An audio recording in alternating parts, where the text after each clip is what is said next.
नमस्कार, खबर उत्तराखंड में आपका स्वागत है। मैं हूं आरिश अजहर। रुक करते हैं इस वक्त की सुर्खियों पर। भाजपा प्रत्याशियों के समर्थन में सीएम धामी रोड का रोड शो, बोले बिहार की जनता को पीएम मोदी पर भरोसा। उत्तराखंड में खूनी सड़क हादसा, ट्रैक्टर ट्रॉली और पिकअप की भिड़ंत में 4 मजदूरों की मौत, 3 घायल। दिवाली पर अतिरिक्त बस सेवाएं संचालित करेगा उत्तराखंड परिवहन निगम, अधिकारियों की जिम्मेदारी तय।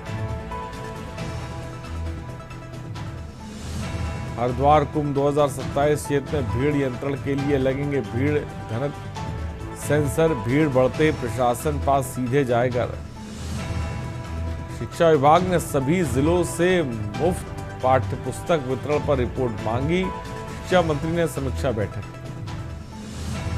25 अक्टूबर को परिवहन महासंघ करेगा गढ़वाल मंडल में चक्का जाम, महासंघ ने विभाग को दिया अल्टीमेटम। आप देख रहे हैं के न्यूज, खबरों का सारथी। खबरों की तरफ बढ़ते हैं। उत्तराखंड में बद्री केदार मंदिर समिति यानी बीकेटीसी को लेकर कोई ना कोई विवाद बना रहता है। बीते दिनों केदारनाथ में उद्योगपति मुकेश अंबानी के दौरे के दौरान बद्री केदार मंदिर समिति के अध्यक्ष पर केदार सभा ने मंदिर की सदियों पुरानी परंपराओं का उल्लंघन का आरोप लगा दिया। मुकेश अंबानी की यात्रा के अगले ही दिन उत्तराखंड चारधाम तीर्थ पुरोहित महापंचायत ने भी हेमंत द्विवेदी के खिलाफ झंडा बुलंद करके उनके पद से हटाने की मांग कर दी है। रिपोर्ट देखिए।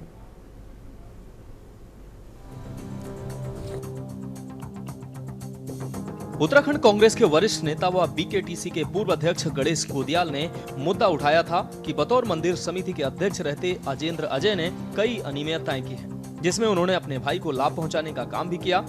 इस पर जब मंदिर समिति के वर्तमान अध्यक्ष हेमंत द्विवेदी को पूछा गया तो उन्होंने कहा कि वो इस पर जांच कराएंगे। इसी बात से नाराज हुए पूर्व अध्यक्ष अजेंद्र अजय ने मंदिर समिति में व्याप्त भ्रष्टाचार की खुद ही पोल खोल दी।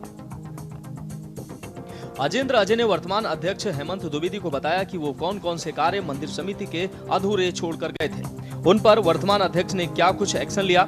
मंदिर समिति के पूर्व अध्यक्ष रहे अजेंद्र अजय ने वर्तमान अध्यक्ष हेमंत द्विवेदी की कार्य प्रणाली पर तंज कसते हुए उन्होंने कहा कि उनके द्वारा उनके भाई की वेतन वृद्धि की जांच को लेकर जो बयान दिया गया है वो केवल बयानबाजी तक सीमित न रहे, जल्द ही इसकी जांच कराई जाए। इसके अलावा उन्होंने हेमंत द्विवेदी को यह भी याद दिलाया कि साल 2010-11 से लगातार मंदिर समिति के मुख्य कार्यकारी अधिकारी के रूप में कार्यरत रहे बीडी सिंह के कार्यकाल की भी जांच होनी चाहिए। अजेंद्र अजय ने कहा कि उनके कार्यकाल में बीडी सिंह को हटाया गया था, लेकिन बीडी सिंह आज भी मंदिर समिति के साथ चिपके हुए हैं। ये सोचने वाली बात है। अजेंद्र अजय ने वर्तमान अध्यक्ष हेमंत द्विवेदी को याद दिलाया कि केदारनाथ में एक क्यूआर कोड का प्रकरण बहुत तेजी से उठा था, जिस पर उन्होंने मुकदमा दर्ज कराया था। उस पर उन्होंने वर्तमान अध्यक्ष को संज्ञान लेने की नसीहत दी।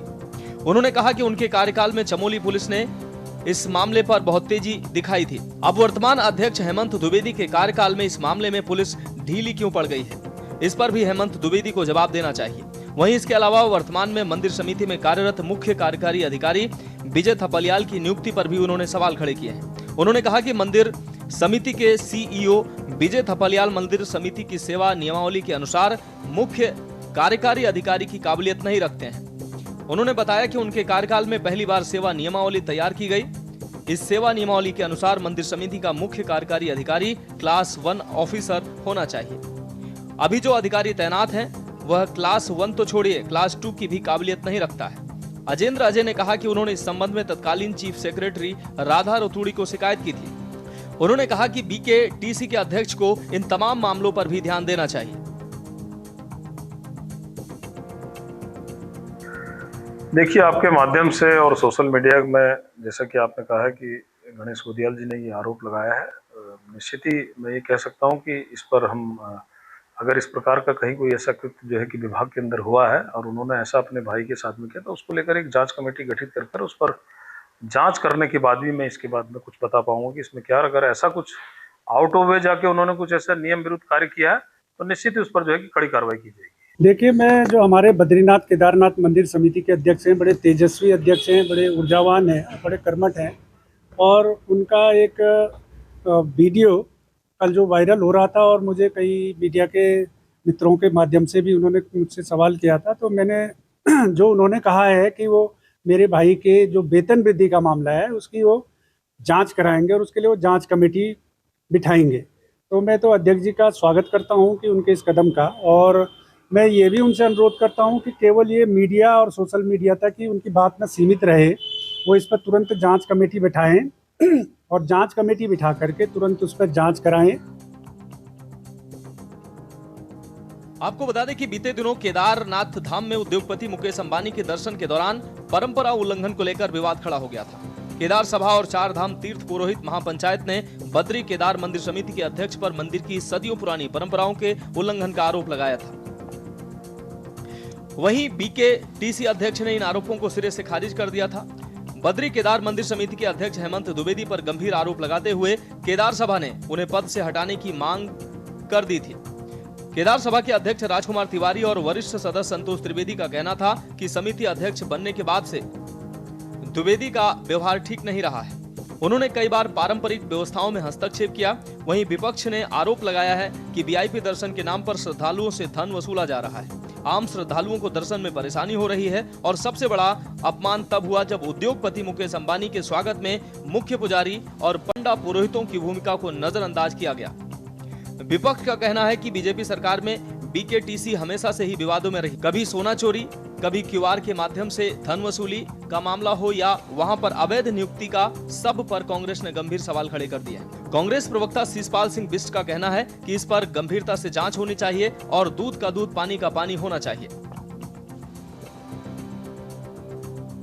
में जिस तरीके की अनियमितताएं सामने आ रही हैं, लगातार उसको लेकर के तीर्थ पुरोहित भी आवाज उठा रहे हैं, जनता भी आवाज उठा रही है।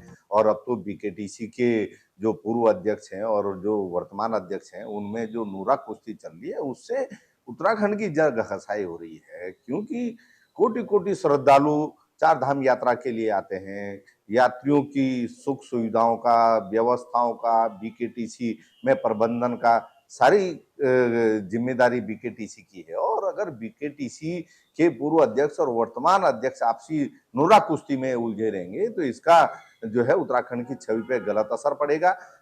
देखो, बीकेटीसी का जो अध्यक्ष पद है ये छोटा पद नहीं है। यहाँ पूरे वर्ल्ड से यात्री आते हैं और इस पे जो राड़ चल रही है वर्तमान अध्यक्ष और पुराने अध्यक्ष के बीच में, ये बिल्कुल नहीं होनी चाहिए। इसका संदेश पूरे वर्ल्ड में खराब जाता है। सबसे पहले बीकेटीसी के जो अध्यक्ष पद हैं, यहाँ जो घपले हुए उनकी जांच की जरूरत है। सोना पीतल में जा रहा है, यात्रियों की सुविधाओं का ध्यान नहीं रखा जा रहा है और जितने भी तीर्थ पुरोहित हैं उनके प्रति इनका जो है अच्छा रवैया नहीं है। और अनेक प्रकार के अकाउंट है, वार कोड से जो पैसा आ रहा है उसका कोई हिसाब नहीं है। देखिए, ऐसा नहीं है कि पूर्व अध्यक्ष में या वर्तमान अध्यक्ष में नहीं बन रही है। दोनों बिल्कुल सही हैं, दोनों ने अपना कार्यकाल सही किया है। दूसरे जो अभी वर्तमान आए उनका भी कार्यकाल अच्छा होगा, जो पिछले हमारे पूर्ववर्ती अध्यक्ष रहे उनका भी कार्यकाल अच्छा होगा। लेकिन कांग्रेस की तरफ से जिस तरीके से आरोप लगाने का काम हो रहा है, तथ्य कुछ है नहीं कांग्रेस के पास, सबूत कुछ है नहीं कांग्रेस के पास, लेकिन सिर्फ आरोप लगाना है। क्योंकि उनको राजनीति धर्म पर करनी है, उनको राजनीति केदारनाथ बाबा के नाम पर करनी है, उनको बद्रीनाथ पर करनी है। तो मुझे लगता है कि कांग्रेस के पास आज के टाइम में कोई ऐसे मुद्दे नहीं है जिनको वो जनता के बीच में ले जाए। इसलिए अनगढ़ बयानबाजी करके या गलत आरोप लगा करके वो सिर्फ और सिर्फ बदनाम करने की कोशिश कर रहे हैं। उत्तराखंड में बद्री केदार मंदिर समिति पर लगातार उठ रहे सवाल, धामों की परंपरा को लेकर विवाद हो या बीजेपी के ही दो बड़े नेताओं की जुबानी जंग, सरकार व बीजेपी संगठन क्या कदम उठाता है ये देखना होगा। ये विवाद आगे यूं ही चलता रहेगा या इस पर लगाम लग पाती है। Uttarakhand desk report.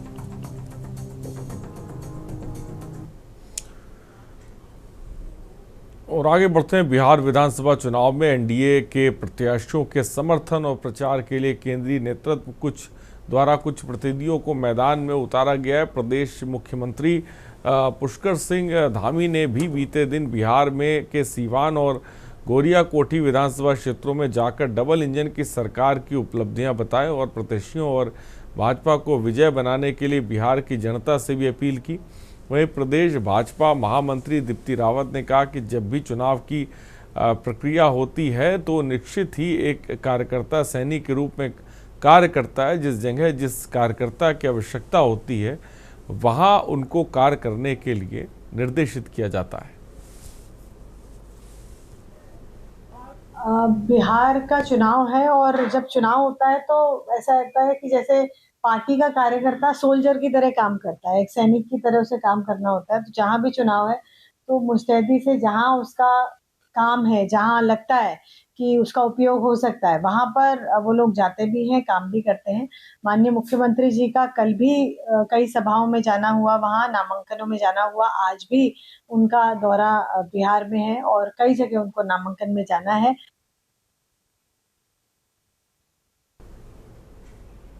और खबर देहरादून से, पूर्व प्रदेश अध्यक्ष कांग्रेस गणेश गोदियाल सोशल मीडिया पर मुख्यमंत्री धामी पर सवाल खड़े करते नजर आए। गोदियाल का कहना है कि मुख्यमंत्री धामी ने आजकल कुछ तथ्य के खिलाफ फेक नैरेटिव फैलाने, जिहादी मानसिकता को स्वीकार न करना, अराजकता और अर्बन नक्सल जैसी बातों को भाषणों में कहा जा रहा है।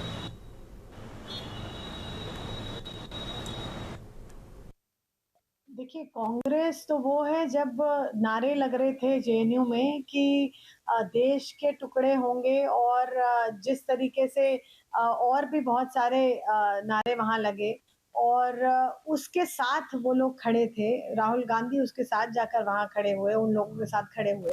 तो उनकी तो हमेशा से एक मैं कहूंगी कि एक सॉफ्ट कॉर्नर और कहीं ना कहीं मिली भगत मैं कहूंगी, या सेकंड आप देखेंगे कि सिक्के का जो दूसरा पहलू है वो कांग्रेस ही है। मतलब कहीं ना कहीं होता है ऑपोजिशन, तो वो इनको फ्रंट में करके उसका फायदा कांग्रेस जरूर लेना चाहता है। तो मुझे लगता है इसीलिए ना वो उनके बारे में कुछ सुनना चाहते हैं, ना बोलना चाहते हैं। आज भारतीय जनता पार्टी और मुख्यमंत्री जी मैं कहूंगी जो विषय रख रहे हैं वो ये रख रहे हैं, जो भी इस प्रदेश के विकास में बाधा बनेगा वो इस प्रदेश को पसंद नहीं है वो व्यक्ति।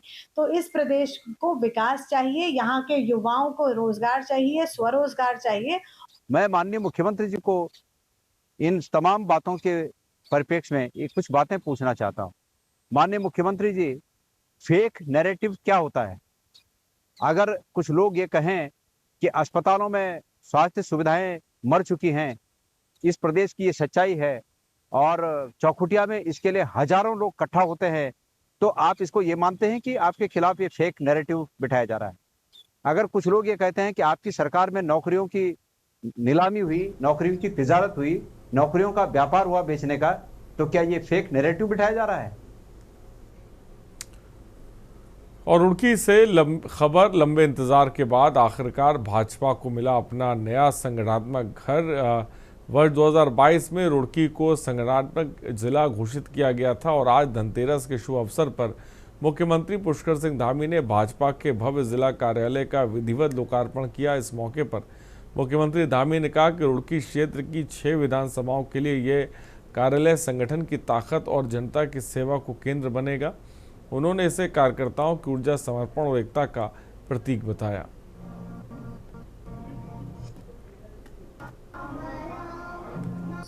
भारतीय जनता पार्टी संगठन की दृष्टि से रुड़की का अलग संगठनात्मक जिला बनाया हुआ है, जिसमें हमारा 6 विधानसभा क्षेत्र आते हैं। उनके कार्यालय का आज यहाँ पर लोकार्पण हो गया है। ये कार्यालय हमारे जहाँ कार्यकर्ताओं के लिए, हमारे संगठन की गतिविधियों के लिए एक उसके विस्तार का केंद्र बनेगा। वहीं आम जन को उनकी समस्याएं सरकार तक, संगठन तक पहुंचाने में एक बहुत मददगार साबित होगा, एक अच्छा स्थान। और धनतेरस के दिन आज इस कार्यालय का उद्घाटन हुआ है। मैं सभी कार्यकर्ताओं को बहुत बधाई देता हूँ, शुभकामनाएं देता हूँ और सभी से ये आग्रह भी करता हूँ कि आज प्रधानमंत्री जी का जो संकल्प है, देशव्यापी जो अभियान है, स्वदेशी अपनाकर आत्मनिर्भर भारत के संकल्प को मजबूत बनाना है। और लक्सर में पारिस्थितिकी, पर्यटन एवं वन सलाहकार परिषद के उपाध्यक्ष ओम प्रकाश जगदिगन ने लक्सर वन विभाग कार्यालय का निरीक्षण किया। उन्होंने सड़क के किनारे सूखे पेड़ कटवाने के लिए इनका सर्वे करने के निर्देश दिए और वन क्षेत्राधिकारी को कहा। उन्होंने बताया कि सरकार वन विभाग में रिक्त पदों पर जल्दी भर्ती की तैयारी कर रही है और दर्जाधारी राज्य मंत्री जमदगी लक्सर पहुंचे और वन रेंज कार्यालय का निरीक्षण किया।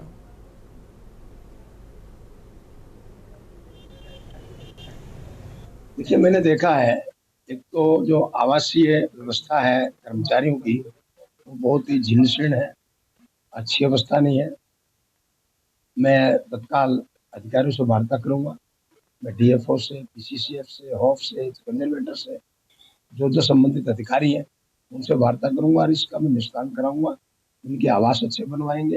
रेंज ऑफिसर का आरओ का आवास भी अच्छा नहीं है। और हल्द्वानी में दिवाली के मौके पर नगर निगम ने बड़ी घोषणा की। शहर में अव्यवस्थित यातायात और अतिक्रमण की स्थिति से नियंत्रित करने के लिए फल ठेले और बाजार लगाने के लिए प्राइवेट वेडिंग जोन बनाए जाने की नगर निगम ने घोषणा की है। मेयर गजराज बिष्ट ने कहा कि शहर के आसपास कोई भी ऐसा व्यक्ति जिसके पास 4 से 5 एकड़ जमीन हो वह नगर निगम से परमिशन लेकर अपनी भूमि पर वेडिंग जोन बना सकता है, जिससे कि शहर में यातायात की व्यवस्था सुचारू होगी और अतिक्रमण पर रोक लगेगी। सबसे पहले तो मैं आपके माध्यम से इस प्रदेश की जनता को, नगर की जनता को दीपावली की ढेरों सारी शुभकामनाएं देता हूं और ईश्वर से प्रार्थना करता हूं कि सभी के घर में खुशहाली आए, शांति आए और ये वर्ष उनके लिए प्रगति का मार्ग बने, प्रगति को सभी चलते हैं। आपने जैसे पूछा कि हम क्या क्या करने जा रहे हैं, हमने बहुत सारे काम पिछले 7 महीनों में किए हैं, 7 फरवरी से आज तक। हमारा भी प्रयास रहेगा कि जो स्वच्छता का स्तर है उसको बढ़ाया जाए और साथ ही जो शिकायतें टोल फ्री नंबर पर हमें यहाँ प्राप्त होती हैं उसका शीघ्रता से समाधान हो। नगर निगम ट्रंचिंग ग्राउंड के ऊपर भी कार्य कर रहा है। दीपावली के बाद और राज्य स्थापना के दिवस के आसपास हमारा प्रयास रहेगा कि हमारा एमआरएफ सेंटर चालू हो जाए और जो हमारा ट्रंचिंग ग्राउंड की दूसरी मशीन है उस पर भी हम चालू करने के लिए प्रयास कर रहे हैं। और रुकते हैं एक ब्रेक के लिए, जल्द हाजिर होंगे। आप देख रहे हैं के न्यूज, खबरों का सारथी। और ब्रेक के बाद आपका स्वागत है। जनपद उधम सिंह नगर के खटीमा नानकमता के बीच और आज ट्रैक्टर ट्रॉली और पिकअप वाहन की जबरदस्त भिड़ंत हुई। 4 मजदूरों की दर्दनाक मौत हो गई जबकि 3 गंभीर रूप से घायल हो गए। हादसे के बाद मौके पर अफरा तफरी मच गई। सूचना पर पहुंची पुलिस ने शव को कब्जे में लेकर पोस्टमार्टम के लिए भेज दिया। शनिवार को सभी दिवाली की छुट्टी मनाने के लिए ट्रैक्टर ट्रॉली में सवार होकर हसनपुर लौट रहे थे, तभी खटीमा के पास सामने से आ रही पिकअप से आमने सामने की जोरदार भिड़ंत हो गई।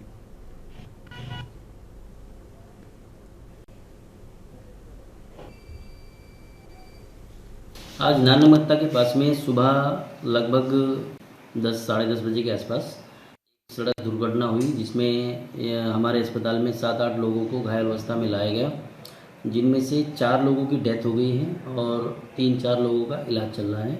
उनकी स्थिति नॉर्मल है। बाकी जो लोग 4 मरे हैं उनको हमने मोर्चरी में रख दिया है, उनके परिजन के आने का इंतज़ार है।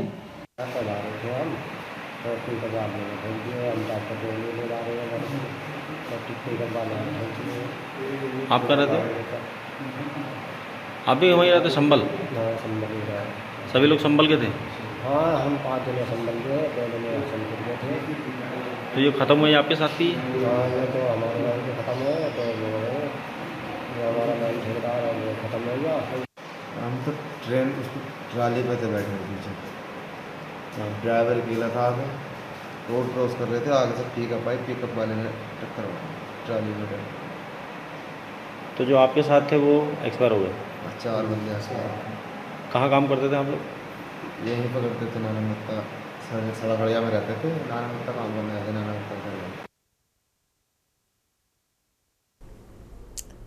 खबर लक्सर से, जहां भ्रष्टाचार और लापरवाही मामले में डीएम ने बड़ा एक्शन लेते हुए अकोड़ा खुर्द गांव की ग्राम प्रधान बसंती देवी को तत्काल प्रभाव से निलंबित कर दिया। प्रधान पर ग्राम पंचायत की कश्यप बस्ती के मार्ग निर्माण में घटिया निर्माण सामग्री इस्तेमाल करने का आरोप था। ग्राम प्रधान ने जिला पंचायत राज अधिकारी के निर्देश के बावजूद सड़क निर्माण संबंधी दस्तावेज नहीं उपलब्ध कराए थे। बता दें कि इससे पहले भी खानपुर क्षेत्र में तैनात 2 ग्राम पंचायत विकास अधिकारियों को लापरवाही और भ्रष्टाचार के मामले में निलंबित किया जा चुका है। मामला ऐसा था कि मैंने एक शिकायत की थी ग्राम प्रधान के और सेक्रेटरी शंकरदीप और मनोज जी के खिलाफ। मैंने एक शिकायत की थी कि उन्होंने कश्यप समाज की जो बस्ती में उसने सड़क बनाई थी, उन्हें कमेंट कांदू भी बताया था। और उसकी शिकायत मैंने जब डीपीआरओ साहब के यहाँ की थी, तो उसके बाद एडीपीआरओ वहाँ जांच पे भी आए थे। जांच पे आने के बावजूद उसके फिर मैंने दोबारा भी शिकायत की और उसमें डीपीआरओ साहब ने संज्ञान लेते हुए, सारे मामले को देखते हुए इन सबको तीनों को निलंबित कर दिया। एक ग्राम प्रधान जो है बसंती देवी, इसके द्वारा एक सड़क बनाई गई थी कश्यप समाज में। उसमें इन्होंने लेपापोती करी है और जी इन्होंने उसमें कमीन कांदू भी कहा है। इन्होंने ये जीरो का ऐसे ही बनेगी हमारी, तो हमारी मर्जी से चलेगा काम सब। तो इसमें मैं और मेरे साथी सुमित कुमार ना, हम इनके पीछे लगे हुए थे। बहुत दिन से पहला फर्जी वाला भी मामला चला, फर्जी दस्तावेज पर बनी ही है ये।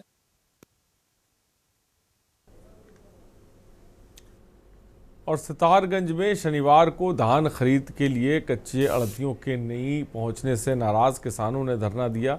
बाद में उच्च अधिकारियों से वार्ता के बाद कच्चे अड़तियों ने धान खरीदी की। शनिवार को मंडी के भीतर ट्रैक्टर ट्रॉलियों में धान लेकर किसान पहुंचे और शुक्रवार को बची ट्रैक्टर ट्रॉलियां भी मंडी में खड़ी थी। शनिवार की सुबह 10 बजे कच्चे आड़तियों के मंडियों में धान नहीं खरीदने से किसान आक्रोशित हो गए और किसान मुख्य गेट के पास धरने पर बैठ गए। यहाँ किसानों का कहना था कि दिवाली पर्व मनाने के बजाय किसान अपना धान लेकर मंडी में धान बेचने के लिए आए हैं।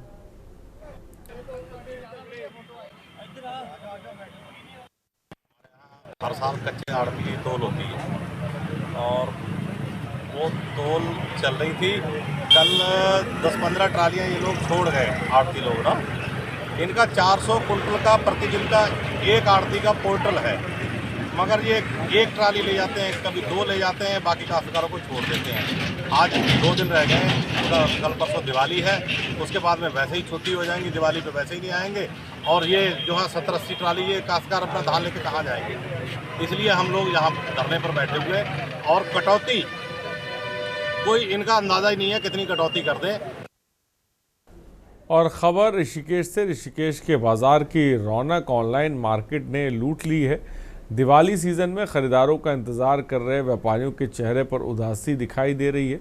व्यापारियों का मानना है कि ऑनलाइन मार्केट से ग्राहक खरीदारी अधिकांश तौर पर कर रहे हैं, जिसकी वजह से बाजारों में रौनक कम होती नजर आ रही है। हालांकि बाजार पूरी तरह से दिवाली, धनतेरस और भैया दूज के लिए खरीदारों का इंतजार कर रहा है। वहीं प्रधानमंत्री मोदी के वोकल फॉर लोकल देश को बढ़ावा देने की मुहिम को संतों का समर्थन भी मिल रहा है। 21-22 नवंबर को मर्म शक्ति चिकित्सक है, कथाओं के माध्यम से। तो पहली बार रौनक रही नहीं, जैसे लॉकडाउन से पहले देखा जाता था, लोग रहते थे मार्केट में, आते थे अपना दिए लेने, मोमबत्ती लेने, पटाखे लेने। पर ऑनलाइन मार्केट के आने से बहुत चीज़ों में हमारा बदलाव हो गया है। लोग ही नहीं है मार्केट में, सामान कौन खरीदेगा, सब दुकान खोल के बैठ गए हैं, पर सब खाली बैठे हैं। इस बार ऐसी नहीं है जैसे पहले होती थी। पहले रौनक रहती थी, अब दुकानों पे काफ़ी ग्राहक आते थे, पर इस बार ऐसा नहीं है। अधिकतर ग्राहक ऑनलाइन ज़्यादा परचेस कर रहे हैं, जिसकी वजह से जो दुकानदार है उनके यहाँ रौनक दिखाई नहीं दे रही है। ऑनलाइन बाजार जब तक लोग अलाइन नहीं होंगे अपने लोकल के लिए वोकल नहीं बनेंगे, तब तक वो बाजार भी चलेंगे। बुरा नहीं है, लेकिन हमारे उन बाजारों के साथ साथ हमारे लोकल जो वेंडर्स हैं, लोकल जो कुम्हार हैं, उनके द्वारा बनाई गई या लोकल जितनी चीजें हैं, आर्ट है, कला है और बुनाई है, शॉलें हैं, ये पहाड़ में कितनी प्यारी बनती है।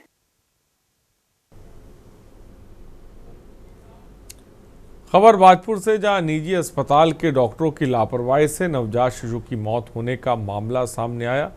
चकरपुर रोड स्थित शिवाय नर्सिंग होम में यूपी के स्वार निवासी सुधीर कुमार की पत्नी श्वेता को शुक्रवार रात डिलीवरी के लिए भर्ती कराया गया था और आज दोपहर करीब 12:30 बजे डिलीवरी के दौरान नवजात की मौत हो गई। इससे गुस्साए पीड़ित परिजनों ने अस्पताल में जमकर तोड़फोड़ करते हुए खिड़की, दरवाजे और फर्नीचर आदि में तोड़फोड़ शुरू कर दी और परिजनों ने आरोप लगाया कि अस्पताल के डॉक्टरों सहित स्टाफ की लापरवाही से नवजात की जान चली गई।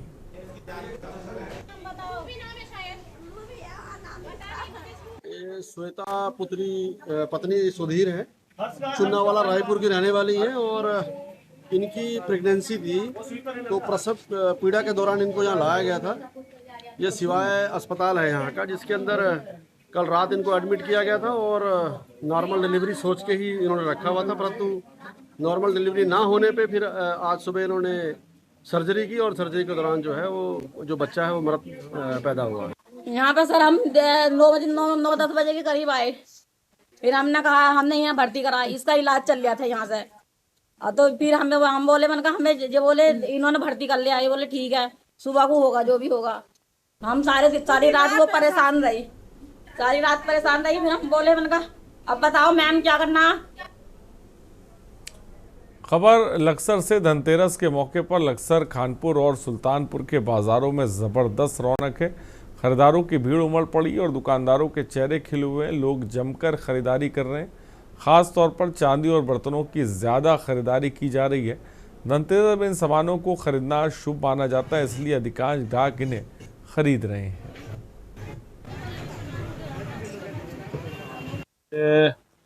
भगवान कुबेर जी का, धनवंतरी जी का त्योहार है और माता रानी कृपा से बढ़ती महंगाई के बावजूद हमारे हालांकि क्षेत्र में बड़ी समस्याएं, विकट समस्याएं बाढ़ इत्यादि की चली हैं, उनकी बहुत कृपा है, फिर भी काफी ठीक ठाक है।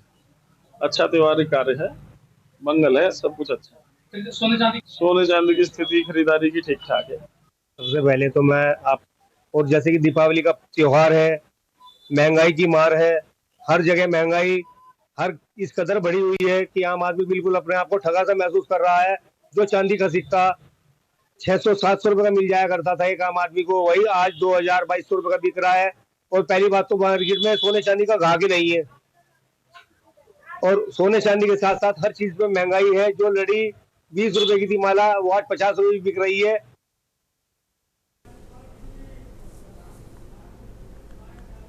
खबरों में इतना ही, बने रहिए हमारे साथ। नमस्कार। आप देख रहे हैं के न्यूज़, खबरों का सारथी।